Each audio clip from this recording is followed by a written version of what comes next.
Wow, Anies tingkatkan kualitas SDM Indonesia sejak bayi masih dalam kandungan. Nah, salah satunya yang menarik saya lihat di visi misi Pak Anies adalah untuk prasekolah. Jadi SDM itu harusnya dimulai dari prasekolah. Iya, betul nggak Pak? Nah, tapi kalau kita lihat di prasekolah kebanyakan tuh milik swasta. Jadi orang-orang tidak bisa akses terhadap prasekolah karena kebanyakan milik swasta. Nah ini prasekolah. Jadi usia 0 sampai 7 tahun itu kan ada di program Pak Anies.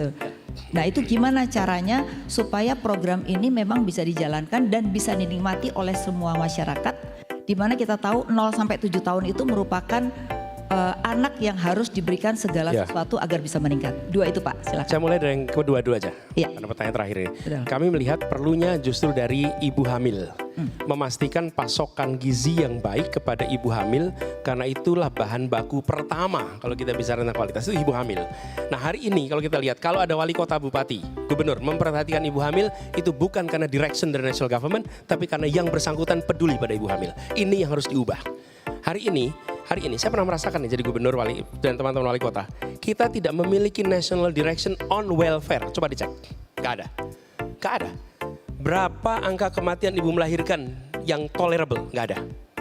Berapa angka stunting yang unacceptable? Gak ada.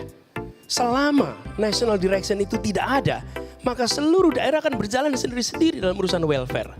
Jadi kami melihat saat ini mulainya dari usia kehamilan ibu. Berarti stunting ya Pak ya? Ujungnya nanti angkanya terlalu stunting.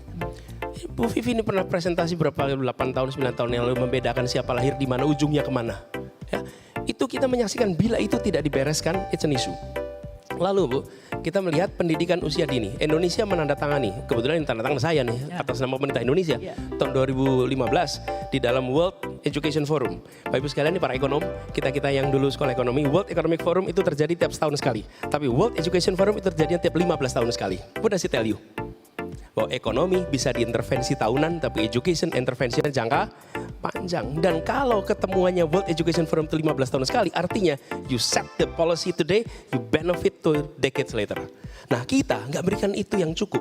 Ya. Jadi kalau saya melihat Bu, dengan situasi sekarang ini, kami melihat kesehatan dari mulai ibu hamil, kemudian usia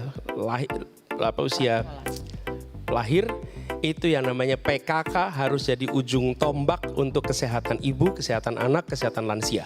Apa? Posyandu, posbindu, itu semua hidupkan lagi. Ujung tombaknya siapa? Dasawisma. Dasawisma itu adalah satu ibu mengurus 10 sampai 20 keluarga. Kami di Jakarta mengandalkan Dasawisma untuk statistik. Dan mereka lebih tahu kondisi rakyat di situ daripada petugas BPS yang kita miliki, daripada petugas dinas pendudukan yang miliki. Karena mereka tahu persis apa yang sesungguhnya ada di sana.